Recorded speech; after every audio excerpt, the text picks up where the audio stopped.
Okay, hi guys, I'm Swaraj, and in this video we'll learn about Python packages like Numpy and Pandas. So in the last video we had already covered topics like basic concepts in Python, and then we also had dived deep into the concepts of intermediate concepts, intermediate concepts in Python. And in this video we'll be starting our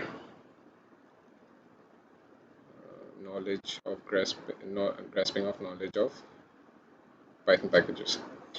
So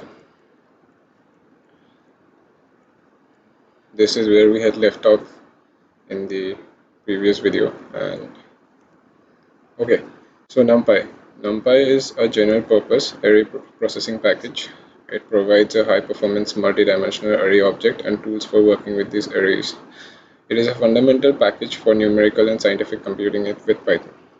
So NumPy is one of the most fundamental packages that we have to understand before diving into data science or any real world data science or machine learning problems, because NumPy is a package that lets us play with arrays. Because as we had seen in the previous video, that when we create two lists and then when we have to add those two lists, we have to define a specific function for it, and then by that function we have to iterate over each and every element using the zip function and then add those two lists. But NumPy package, the good thing about NumPy package is that all numerical and scientific computing things functions are pre-built in this package, so we just have to go ahead and reference those methods and then pass our number arrays or lists into it, and then calculation will be calculated. So NumPy is the foundation of Python scientific stack, which means that in order to understand or use other Python packages, we have to understand NumPy first, because any concepts that we deal, any data sets or any uh, real data that we deal with in machine learning or data science is in the form of arrays. For example, take deep learning into consideration. When we have images in deep learning, when we want to process images in deep learning, those images are first converted into arrays. So in order to understand and pre-process those arrays, we need to understand the NumPy library first. Right, so let's get started now. I'll share this link in the live chat.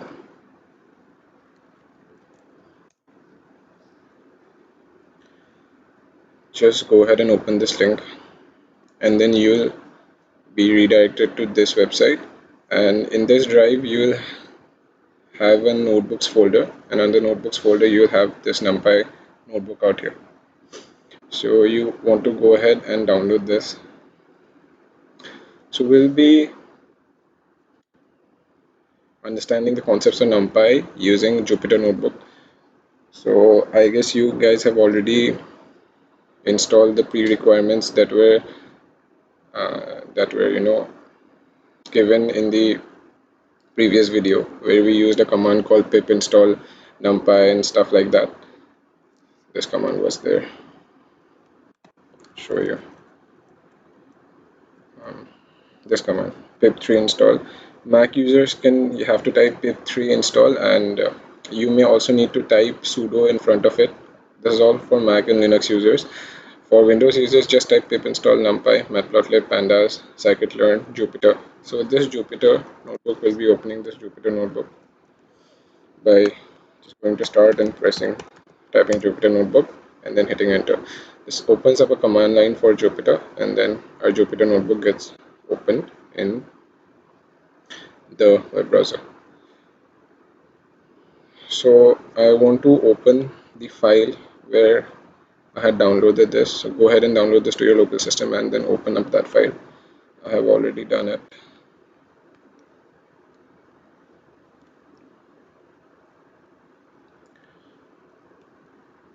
So just go ahead and open it. This is a notebook that I have already created for you guys to understand the basic concepts of NumPy.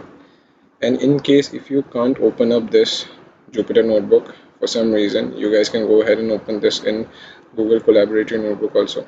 Google Collaboratory is just a notebook based system which Google provides on the cloud, and you can run all your machine learning, data science, or deep learning programs, code snippets out there. We'll be using Google Colab extensively during our deep learning lectures because TensorFlow and Keras are already preloaded there. So you just have to open this, open with Google Colab. If you can't open it in Jupyter Notebook, works the same way. Alright, so in your Jupyter Notebook, introduction to NumPy. So NumPy basically, this package basically plays with arrays, so we have to understand what arrays are. In the last video, we had created lists where we could store multi-data type values, like I stored the name of a person, the age, the address, etc., etc. So an array is a data structure that can store multiple values, but it should be of the same data type. In Python, this is the main difference between an array and a list. And those, if we want to convert a list into an array, it should have all the values of same data type. I'll show you how the conversion takes place. So NumPy array is a grid of values of all all of the same type, and is indexed by a tuple of non-negative integers. The number of dimensions is the rank of an array, and the shape of an array is the tuple of integers, giving the size of an array.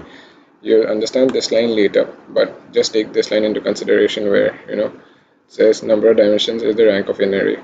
So this array here has a dimension of 1, so only one index is required, and one-dimensional arrays are called vectors. Similarly, two-dimensional arrays are called matrix, and two indexes will be required for this, the row and the column. And 3D arrays are called tensors. We will be dealing with tensors later on when we study TensorFlow. And n-dimensional arrays are called n-dimensional arrays, and n indexes are required to reference them. Alright, so we'll just go ahead and import NumPy first. So to import NumPy, we run this code, import NumPy, and we'll be using this NumPy package again and again. So that we don't have to write NumPy again and again, we just give an alias to it. And np is the standard aliasing of NumPy package. So we just go ahead and run it. To run it, we have to press shift and enter, or you can just go ahead and this thing and press run. Okay, now you can see this code has run because it shows that this code cell block has run by successfully run by when it shows 1 here successful, and these things are empty. When we run this, numbers are going to come up, and these numbers are the runtime. After this code block, if I run this will come as 2. Alright, so now I want to convert a NumPy from a list. Convert to a NumPy array from a list. Alright, and my list will just be there. Just hold on.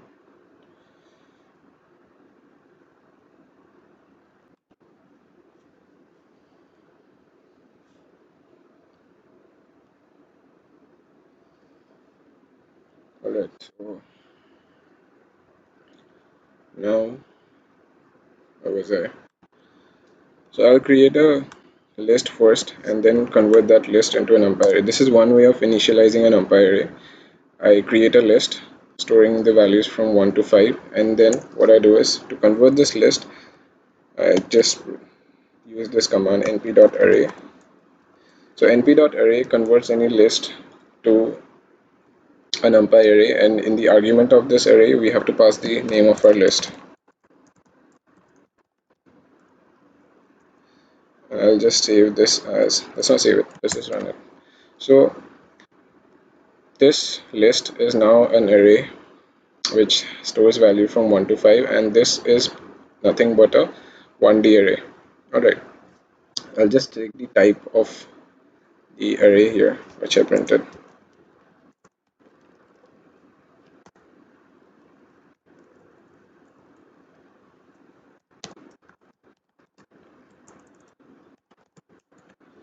So this is in fact a numpy array. As you can see, the type shows what type of data structure is data type is this. And in order to find out the shape of an array, I'll just go ahead and save this array first as a. That will make my life easier.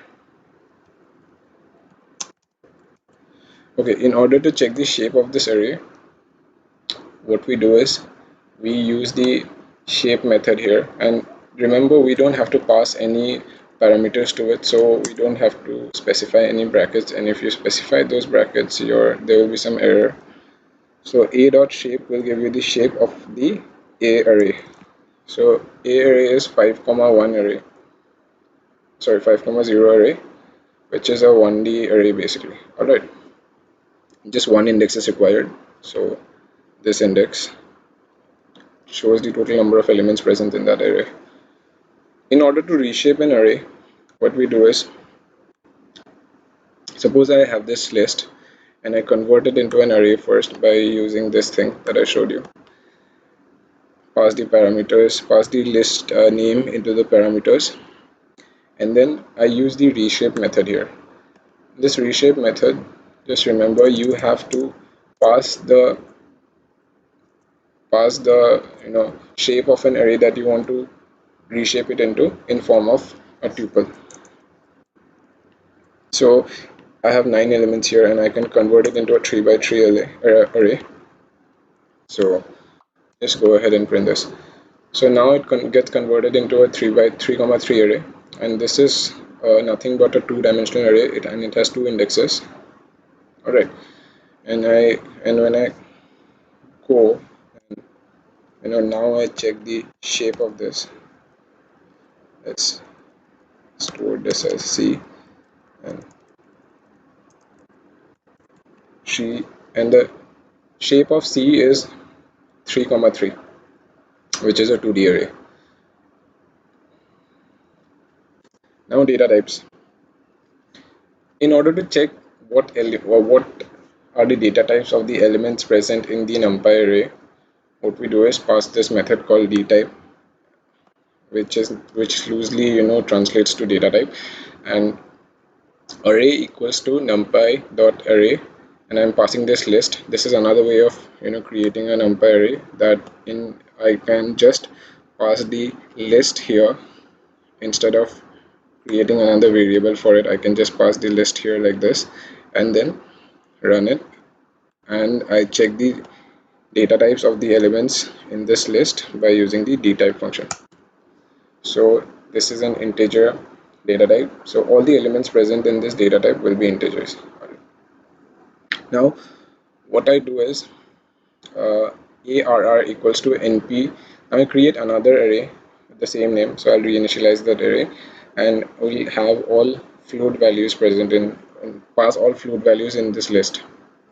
Okay, so this numpy array will have elements of float data type, and when I run this in fact is a float data type array, which is true.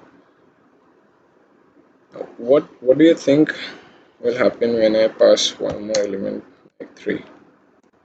What do you think will happen? Just type in the live chat.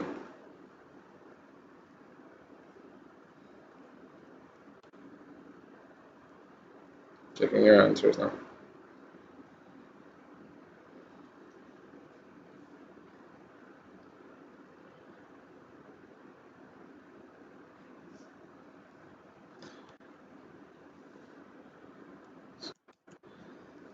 So as you can see, this doesn't throw any error, but converts this 3 into a float data type, and then this data type of that array becomes a floating data type. Alright, now declaring data types explicitly.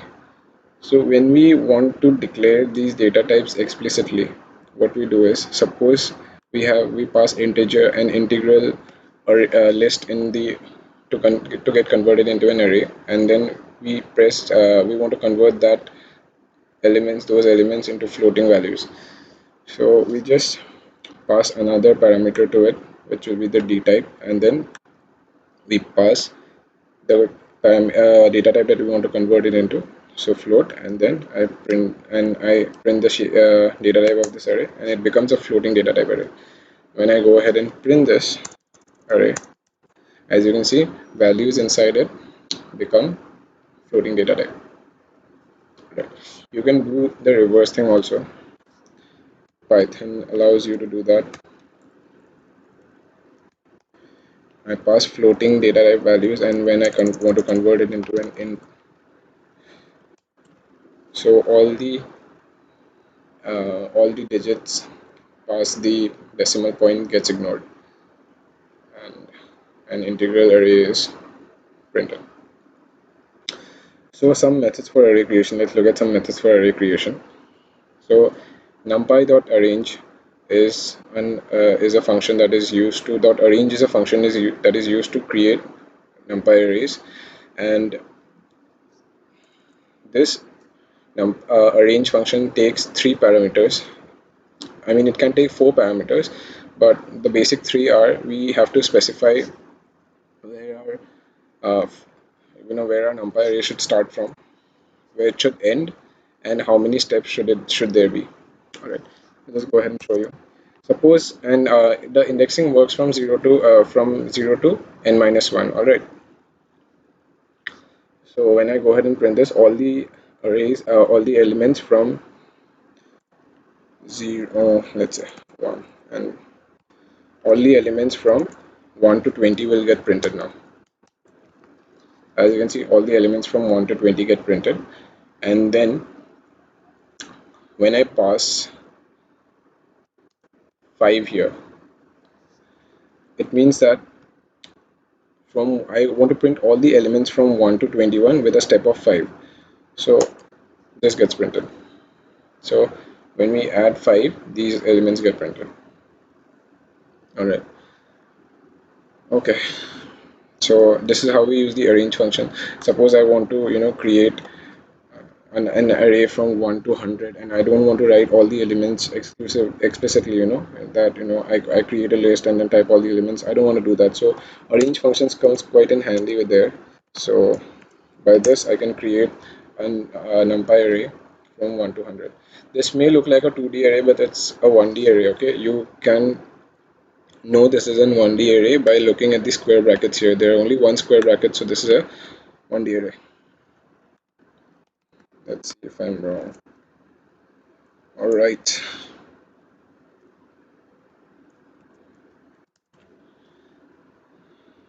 No, not type. Sorry. The shape of this array.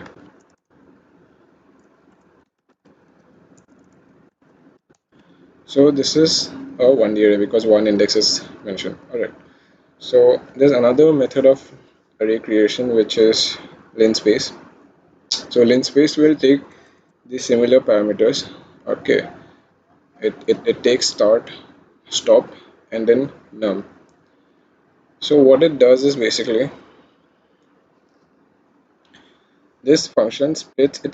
It may look like it's similar to arrange function, but oh yeah, one thing to keep in mind is that arrange, the method arrange, the spelling of this, okay, it's not ARR, it's single R. And Linspace, what it does is it prints all the function an array of elements from 1 to 1 to 10 with 5 equal spaces. This doesn't mean step. This means that it will split this array of 1 to 10 into 5 equal spaces. When I go ahead and print this, shows that from 1 to 10 it gets split into 5 equal spaces. Okay.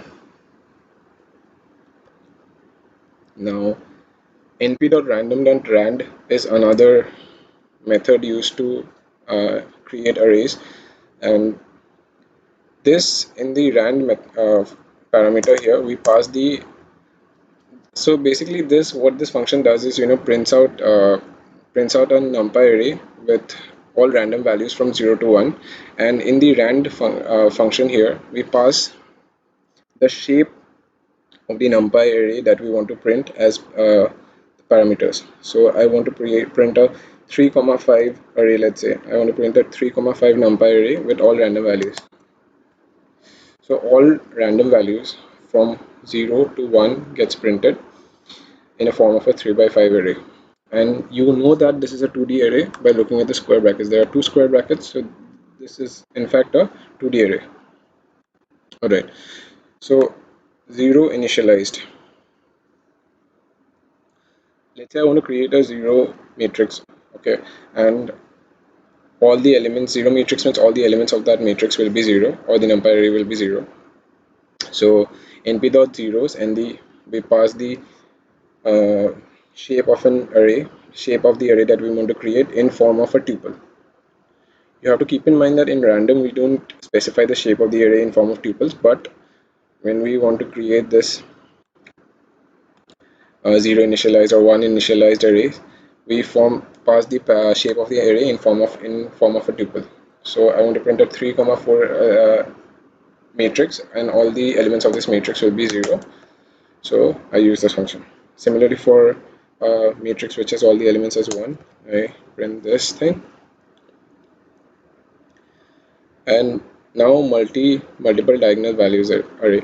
So this is another method of creating arrays. So what this function does is basically prints out this array, prints out these elements in the form of diagonals, and all the other elements will become zeros, as you can see.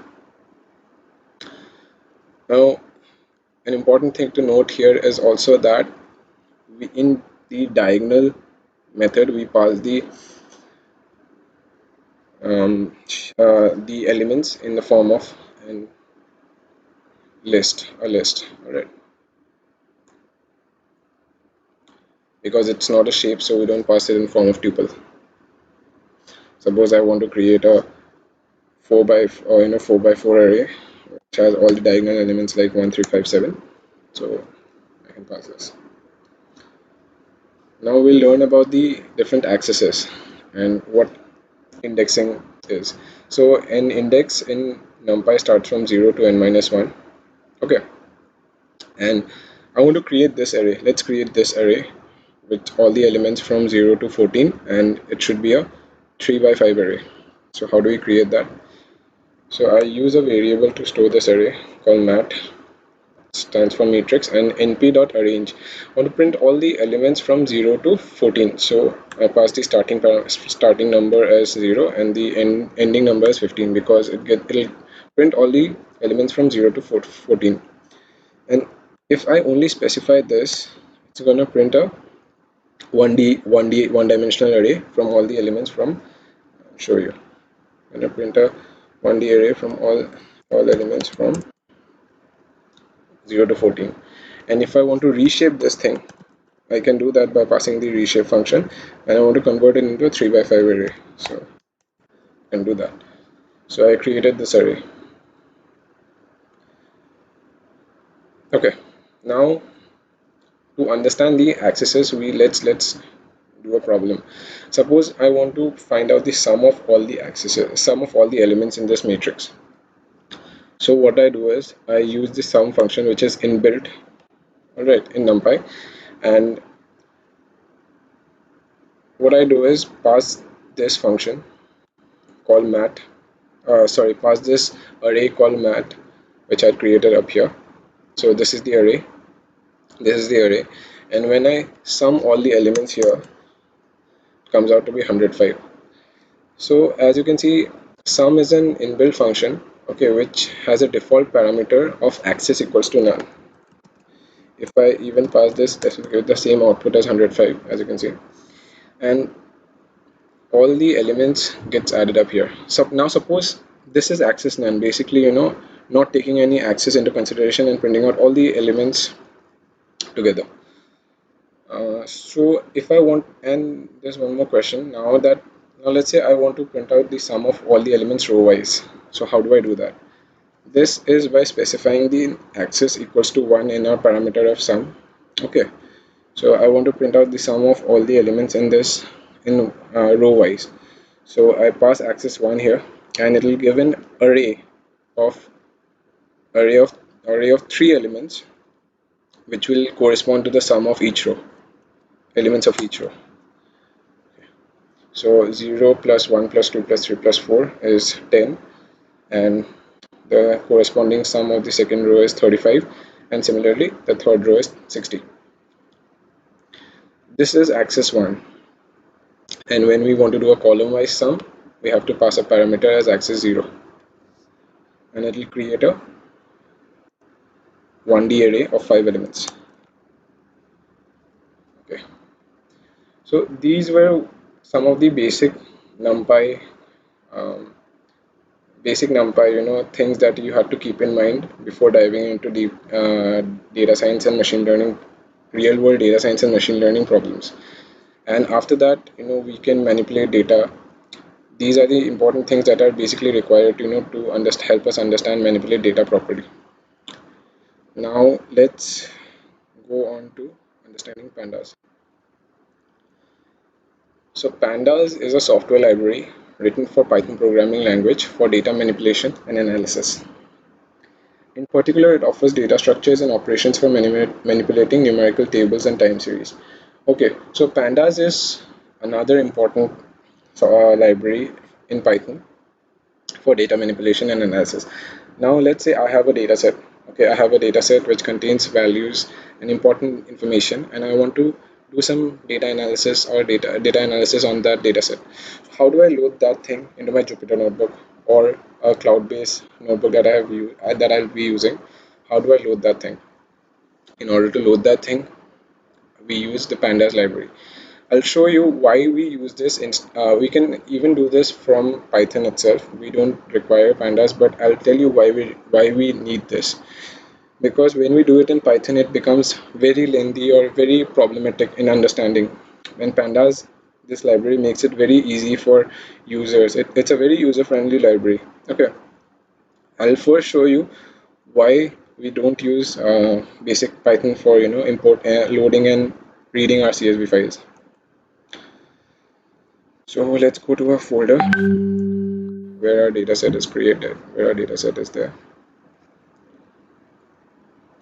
So when I gave you this link, right, and when you go here and datasets, you'll find two datasets here. You go ahead and download these two datasets. This will be quite useful later on, right? Go ahead and download it and download it into the folder that you had pasted your NumPy and other important Python files in. I'll just open VS Code here and I'll show you why Python is not used. I mean, why basic Python is not used and why do we use libraries like pandas. Right. So in this file, just look at this file. Okay. Let's get this terminal.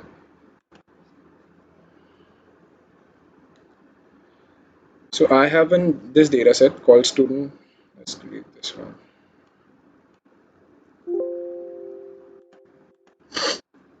So I have this data set of student scores, which shows the number of hours and scores and him passing or not. 1 corresponds to passing and 0 corresponds to failing. So we'll be using this data set later on to develop some machine learning algorithms on this. But now let's just load this data set. Alright, so I'll show you how to load and open a CSV file. So first I reference a variable and I create a variable and I pass the open method from Python, and then I pass the file location that I want to open and file name and file location that I want to open. Okay, and then what I do is I use the read method in the inputted file and I store it into a contents variable. This read function basically reads everything that's in your CSV file and then stores it in the contents variable, and then I go ahead and print the content. Let's go ahead and run it. So as you can see, our dataset gets printed. Our dataset gets printed here. All right. Now, as you can see, to open a data set, we did so many things. We had to exclusively use this method and store it in a variable and then print out the contents. This becomes very, you know, problematic or very cumbersome. Now say I want to, edit this thing and then save it. How do we do that? First, let's say I want to, in the student.scores.csv, I want to add 5 to each and every score. In order to do that, I have to use this entire code block. You guys don't need to download, you guys don't need to, wait.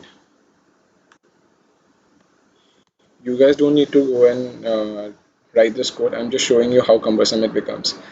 So in order to add 5 to each and every row, we have to write this amount of code. And then when we go ahead and run it, so I said I want to write out this file, edit that file, and write out the edited file to studentout.csv in my datasets folder. So this thing gets created, and as you can see, all the scores gets added with a value of 5. So this is very cumbersome and very, not code friendly also. And what we as data scientists want to do is we want to reduce the amount of code and then do maximum analysis on it as possible. So we don't require this. And that's why we use Python libraries like Pandas, and it becomes very easy. I'll show you how easy it becomes to load a dataset into it. Now just go to the same link that I had. Now I'll use, let's say I open Jupyter notebook again and download this thing here, this notebook called Pandas, and then open it in your Jupyter notebook.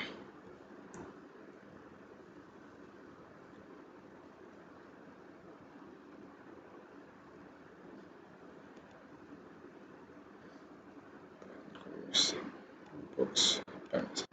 Okay, so this is another notebook that I have created for you guys. Okay, so we'll be learning all the basic concepts of Pandas that are required. So Pandas is an open source BSD license library providing high performance and easy to use data structures and data analysis tools for Python programming language.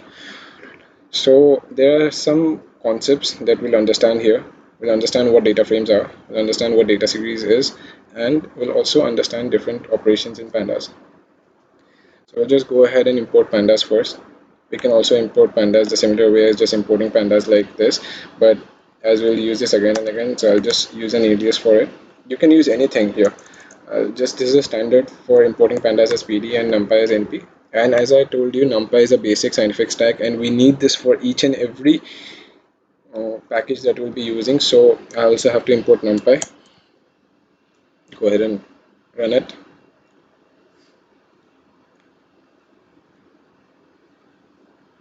Why is it taking so much time to load?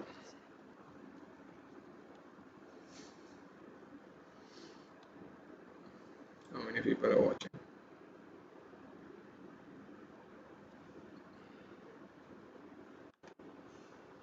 Okay, this is loaded. Now what I want to do is I want to create a data frame. I'll make you understand what data frames are. Sorry. So let's open up our CSV file that we had saved. Just open up this thing. We need this data. So understand this, that we have lots of rows and lots of columns here, right? So data frame is basically a combination of rows and columns.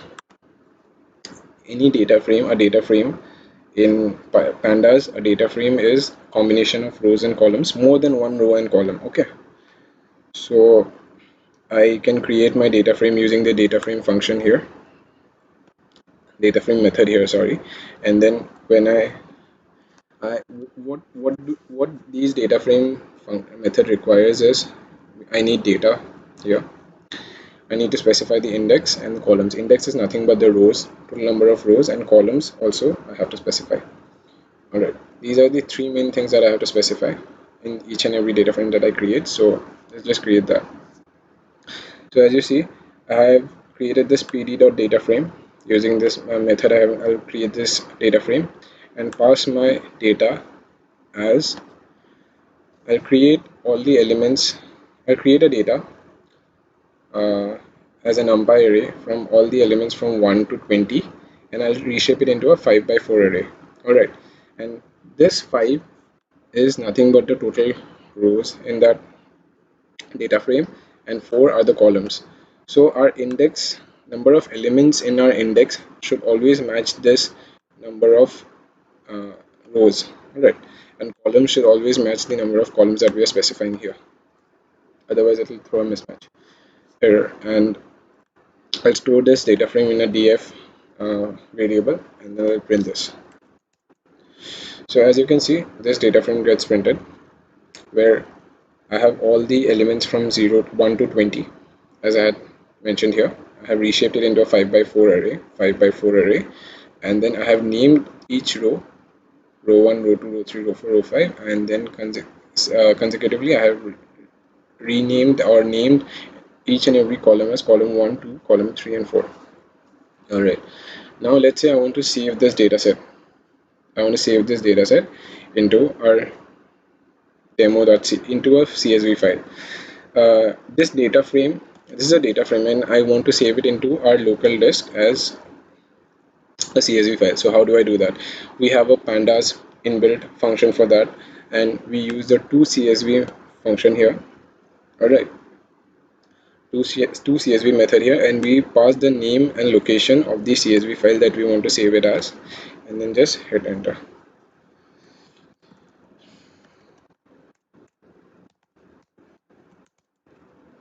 Okay, data sets is not found. Let's just go ahead and now I saved into demo.csv. As you can see in my notebooks, I have created this demo.csv file, and this thing gets saved.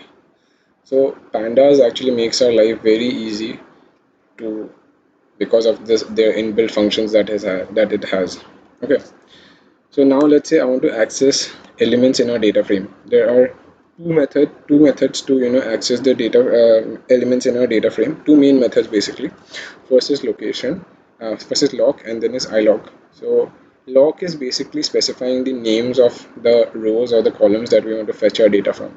So let's say I do df.log row 1. So what this basically means that it'll bring out all the elements from row 1. So that is 1, 2, 3, 4. And when I go ahead and print that, an important thing to note here is that in the lock function, we pass our parameter name of our row in a list in square brackets and not in tuple format. Alright, so I just pass this and row 1, sorry.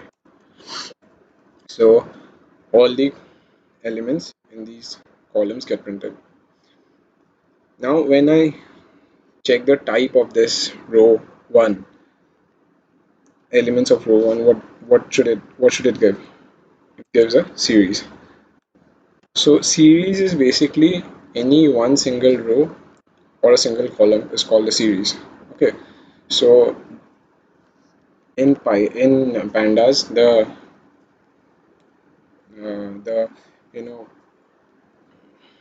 what do you say, the definition of a data frame is basically a combination of more than one series. Alright, so any more than one series means anything. It can be either in form of rows or in form of columns. So more than one series, it means data frame, and one series means a series.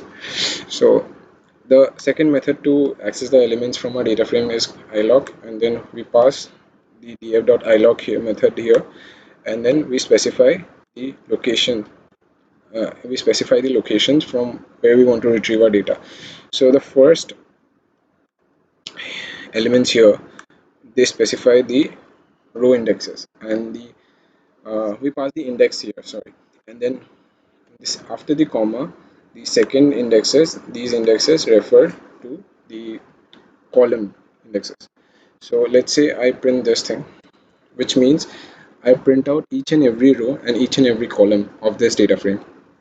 Now let's say I want to print out the first two rows and the first three columns, which is first two rows. Let's say these two rows and first three columns, which is 1, 2, and 3. So these entire things.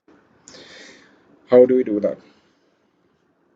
So printing out first two rows is basically we specify where we want to start our row number from. Let's say I want to start out from the very first one, so from 0. And row indexes and column indexes will be from 0 to n minus 1. Okay. In everywhere in Python is from 0 to n minus 1 indexing. And we start from the 0th row and go up to the second row, right? So yeah, n minus 1. So these two rows are considered, and first three columns is like we start from the first column. We don't need to specify anything if we don't want to mention. You can also mention this doesn't make a difference. So this column will be there, all right, this column will be there, and this column 0, 1, 2. Let's go and print this. So as you can see, we have printed out the first two rows and the first three columns. All right, now let's check the type of this thing. Let me go ahead and check the type of this thing. Comes out to be a data frame because it's a combination of more than one series. All right, and we now what we want to do is, let's say we want to take all the elements from column 3.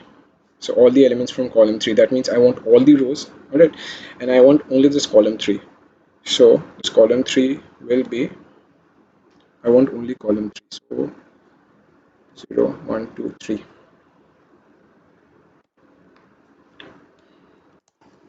So I want all the elements from column 3. So this is how we take out all the elements from column 3. Alright, we can also reference a particular column by using this method. Let's say I don't want to use iloc and I don't want to use loc. I can also fetch out our elements by using the square brackets and passing out the name of the columns. Let's say I want all the elements from column 1. So as you can see, this thing gets printed. Now converting our data frames into arrays. Now these informations are there in our data frame and in our data set, that is right, but we want to pre-process these datas, these important datas, and we have to convert these things into values into form of arrays first, so that we can pre-process these datas. So we use the dot values method here. All right, and using the dot values method, we can basically convert a data frame into an array. So when I do this, okay, let's say I don't do this, okay, I do this. So this means that I am printing out all the rows and I'm just taking out the column 3 and column 4, taking out column 3 and column 4 with, okay, and I'm converting these elements in column 3 and column 4 into a Numpy array. As you can see, it gets converted into an array or a 2 by 2 array. And now let's check the shape of an array. To check the shape of an array, we use the dot shape function method, as we had seen in our Numpy.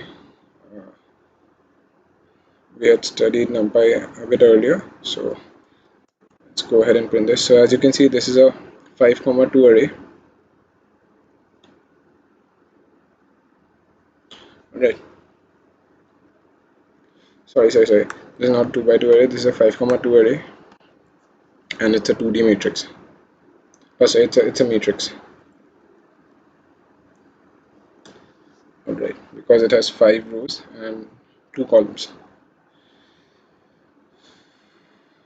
Now, this is one of the most important thing in data science, because when we load our data set into our notebook, the first thing that we want to check is that if we have any null values present in our data frame, and if there are any null values present or any NaN values present, not a number value present, we want to convert them into a number. So for that, first what we have to do is we have to go through our entire data frame and check if there are any null values present. So we use the dot is null method here, and then we specify the variable name of our data frame, and then uses returns a boolean of all the elements here, that if there was a null value present. So as you can see, I have no null values present, it returns all false.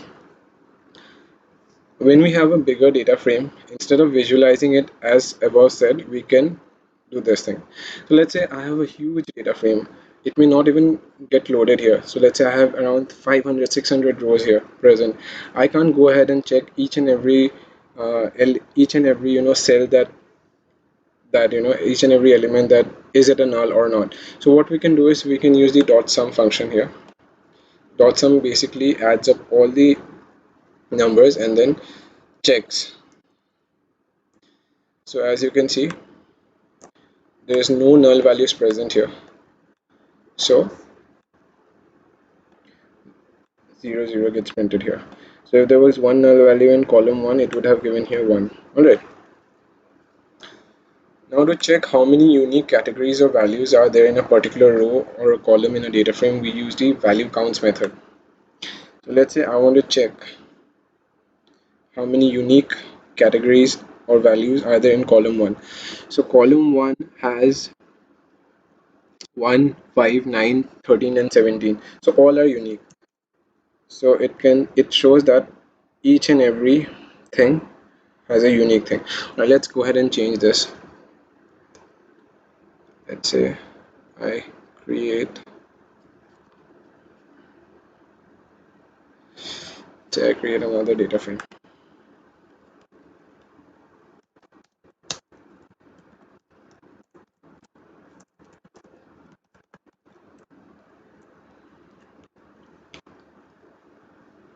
And what I'll do is pass our data as, should I pass our data as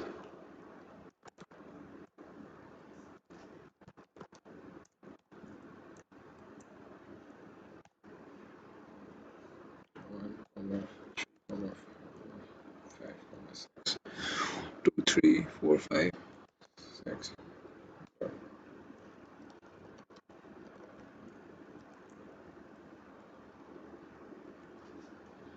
You can convert it into 2 by 2 array, I guess. Pass the index of it as row 1, row 2, and row 3, and then the columns.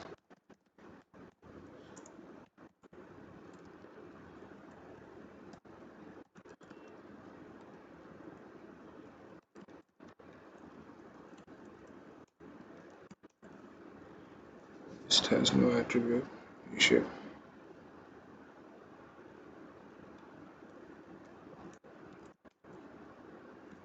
There is no invalid syntax. So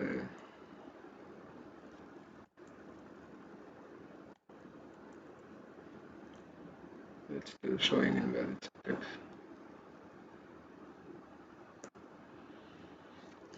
Let's use the same thing. What I'm doing here, mistake I'm doing here, let me just check. Okay, and I pass this.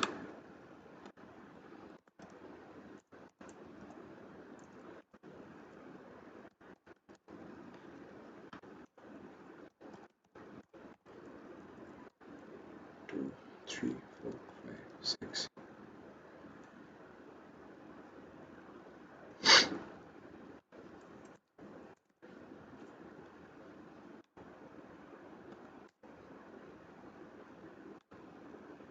Okay, I got my mistake.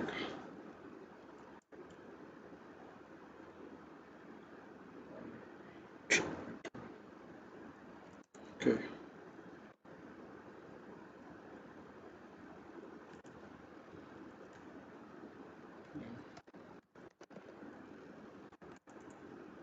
Okay.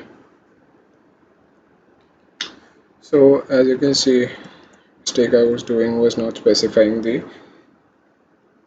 reshaping method properly, and then I was not giving the index as according to the reshaping parameters, so it will throw an error, as I had mentioned it to you earlier.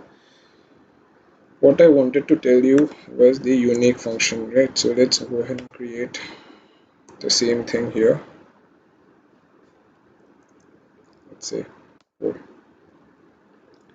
7. when I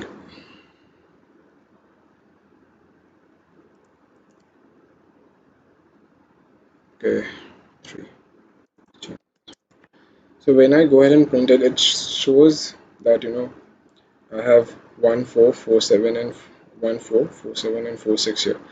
So I want to check how many value which are similar to in column 1 I have. Okay, how many similar or how many unique categories do I have in column 1?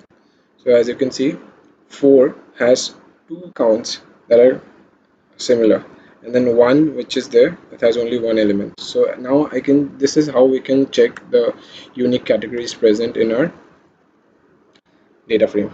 So now let's read a CSV file. What I want to do is, let's copy this CSV file just there here,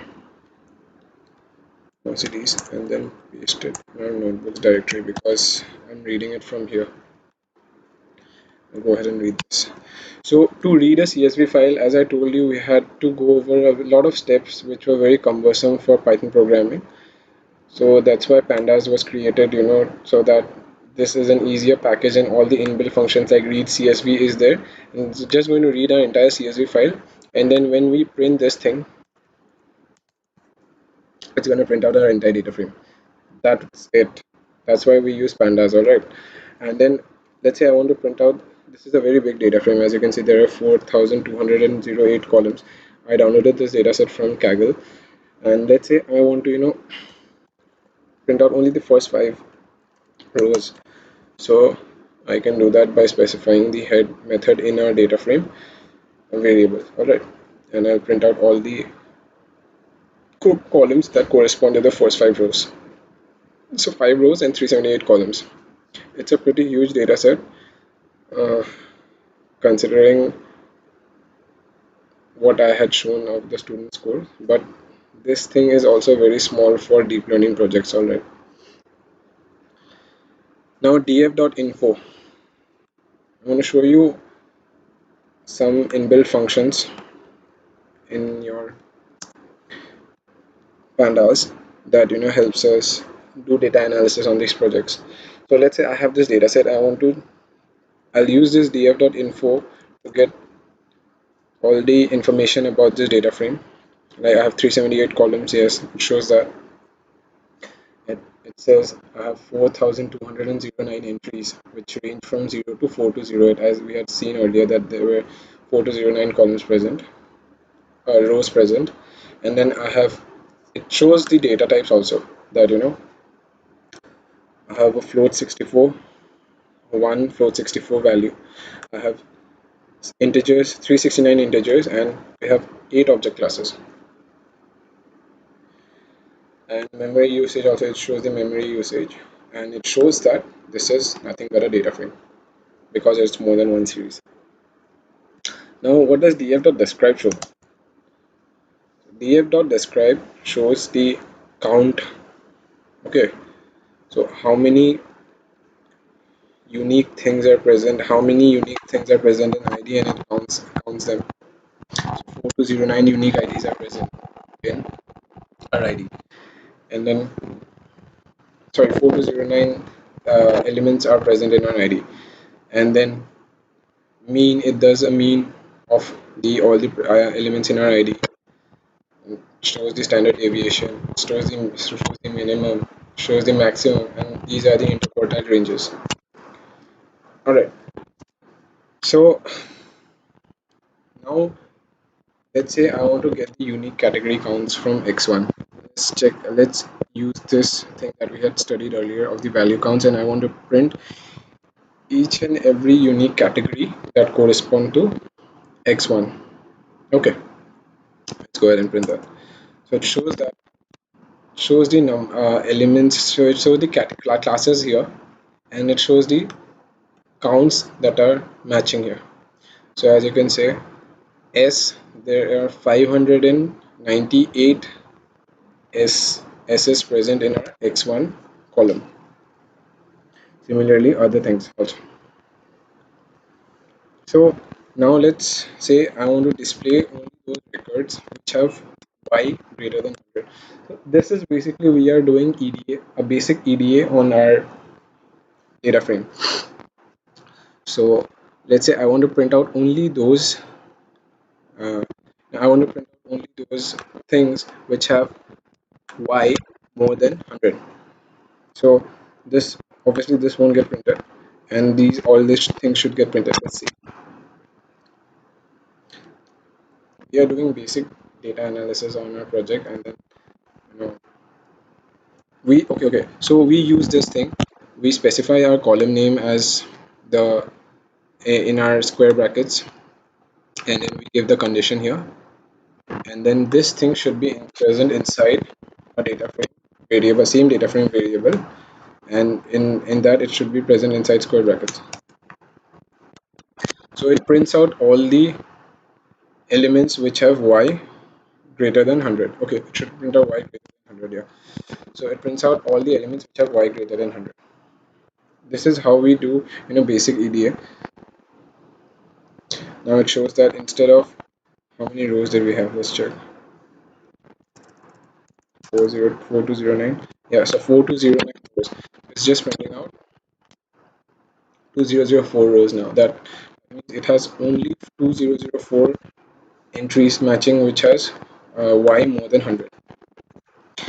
Now we look into another method called core, and it's used to find the pairwise correlation of all columns in the data frame.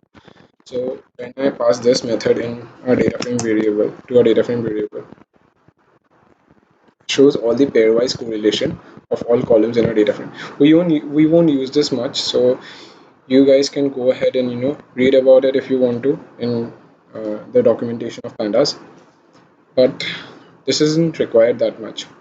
Alright, now let's create a data frame with null values to show handling. I'll create a data frame which contains null values, and then what I'll do is I'll show you how to handle them when you load that data set into your pandas file. So I'll make this list, which is a 2D array, and 2D list, and I have things like 1 2 3, and this you can see np.nan basically provides that entry a nan value. Let's go ahead and print this data set. So as you can see, I have 1 2 3 here, and then 3 4 and 9, and a 5 6, and then all the nan values. So when I load this data frame first, I see I have all these nan values. So what I can do is, there are many ways to handling these missing values. So what I can do is, first, to let's say I want to add all these elements. Now I can't add all these elements, right? And I want to do some basic data analysis on this later. So what I could do is, let's say I'll change it to 0, because it won't interfere then with my sum, at least, or the sum of these elements at least. So when I do this, I have to specify the fill na function here. So what this does is basically converts all the nan values, missing values, to 0. So as you can see, it has converted all the nan values to 0. This is one way of handling our missing values. Okay, now I'll create another data frame, say this one. Okay,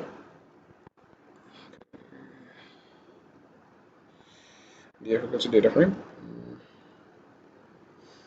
This is how we rename our columns and all, as you can see. Okay, this is one way of handling our nan values, right? Handling our missing nan values by changing nan to any desired values. I'll show that to you. This was one way.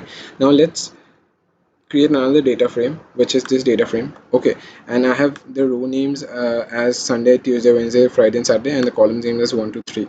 So let's say I want to change my let's say I want to add some more rows, like Monday, and then I'll add Thursday. When I pass the reindex method here and specify the names that I want to add along with the names that we are already there, and when I pass the df2 method, so as it shows that Monday and Thursday, these two rows get created, but it has NaN values, missing values in them. So let's say I want to drop all the NaN values. So how do I do that? Another way of handling, this is the second way of handling our missing values, that we drop the columns that has values NaN present throughout each and every column in them. Alright, so we couldn't have dropped this thing, because we could have dropped this thing, this row, but we couldn't have dropped this one, because if we drop this row entirely, this 3 and 4 values will also get deleted. Now I can delete these things, Monday and Thursday, where they don't matter to me in doing any data science analysis. So I dropped this by using the drop NA function. That was fill NA, where we used to convert them into any desired values, and this is drop NA, and we'll use the axis 0 here so that I drop this entire row. Okay, now as you can see, this Monday and Thursday row gets dropped here. This was another way of handling our missing values. Alright, now let's say I create another data frame with missing values, the same data frame that I have created, and how do I rename my column names? I have 0 1 2 0 1 2 3, right? I had the same column names here, and then let's say now I want to change my column names. What do? I use the rename method here, and I pass the index parameter along with the names of this indexes. Now a very important thing to note in mind is that when I use the rename method, I pass this thing in the form of dictionary, because I want to convert what 0 was with W and what 1 was with X, and similarly all the rest of the elements. So as you can see, it gets renamed. So please keep in mind that when we use the rename method and when we pass our index parameters to it, we pass the index parameters as a dictionary and not a list. Now handling missing values by changing NA into any desired values. Alright, what I'll do is I'll create a key map for the NaN values to be changed. So what I do is in the column called A, okay, I want to change all the missing values to 0. In all the column B, I want to change the missing values to 1, and in the column C, I want to change the missing values to 2. And I create this key map here, and then in the fill NA method, see what it shows here is that I have a parameter called value, and I can pass values here, right? Earlier what we did was we just passed this thing. Now what we'll do is we'll pass our value as values, this key map that we have created, and then run it. What this does is takes all the NaN values from A column and converts it into 0, takes all the NaN values from B column and converts it into 1, and takes all the NaN values from C column and converts it into 2. So this is handling missing values by changing NaN to any desired values that we want. Alright, let's create another data frame. So let's say I have this data frame which I created. Alright, and this is a very basic data frame of student of passing or failing. Let's say Max, he studies for 6 hours, he plays for 8, sleeps for 8 hours and plays for 3 hours, and he passes. Whereas Bob, he studies for 3, sleeps for 8, and then plays for 4, and then he fails. So what I want to do is now this PFFP, our machine doesn't understand this, and when we want to create machine learning algorithms based on this data set, what we have to do is first convert this result into a desired value that we want, into a number value. So let's say I want to convert all the P's to 1s and all the F's to 0. How do we do that? We can use another same thing here by using the map function here, and we just create a key map for it, where I say that let's say that let's take out all the P's and convert them into 1s, and take out all the F's and convert them into 0s. And then what I do is I take the result column, I take the result column, and by using the map function I pass my result map to this column, and then save this thing save this column in the same column, and then I print it. Now what happens is this result, gets converted into, all the F's and P's get converted into zeros and ones. So this is a very important thing to note here, that we convert any ununderstandable format here to a understandable format by the computer, so that we can do further feature scaling on this. Alright, now reading JSON. So JSON is basically a file which translates to JavaScript object notation, and we'll also be requiring to sometimes read JSON data into our Pandas notebook instead of reading a CSV file. So we do that. So let's say I have created this thing, data dictionary. So in JSON, each and every information is present in the form of dictionaries. So I have this method inbuilt in in Pandas, the read JSON method. That was read CSV, where we used to read CSV files. This is read JSON, and then I pass this data. So as you can see, even if this was in a dictionary format, our JSON data gets read by our Python interpreter. Now let's say I want to read a CSV from URL. How do we read this? I'm just showing you how to read other data types into our Python notebook. So let's see, I have this thing, I have this URL, and I want to read this CSV from URL. We use the same method here and pass our URL name, nothing else. Alright, and let's say I don't want any header, so header none, and then I print out the data. So it shows these all things from the URL. Go ahead and open this URL once to check what this data is all about. So as you can see, this data was there in the URL, and this is all the data, and we read it before downloading it also. Okay, so we can do that by specifying the email here, by specifying the URL here, and then we go ahead and read that. So now let's say I want to convert this JSON into a CSV. So what I do is I just pass the same thing again, and then I want to save it into the CSV file, and I do df that read to CSV method, which I had already shown you when I showed you how to save your CSV file. Here, save your CSV file. .to method was used, to CSV method was used, so we use the same thing here, and then our CSV gets converted into a CSV format. Okay, JSON gets converted into a CSV format. Now reading HTML content. So let's say I have this URL, and I want to read this entire table.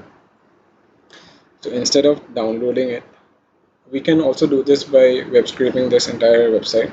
I'll show that to you how to do that. But sometimes what happens is, web scraping is not allowed in many websites, and they will have special robots.txt file in their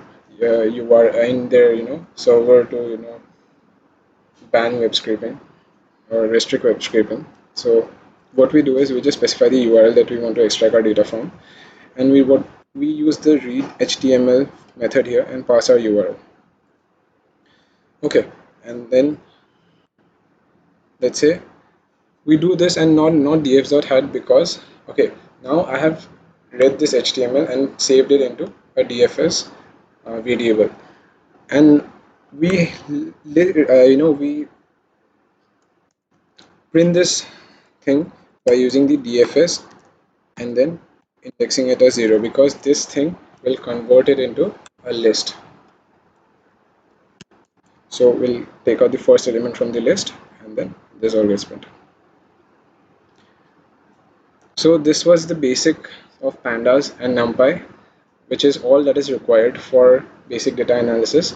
And then in the next videos, we'll learn about Matplotlib, data visualization libraries like Matplotlib and Seaborn. So this was it, and please like and subscribe, and look forward to meeting you guys in my next video. Thank you.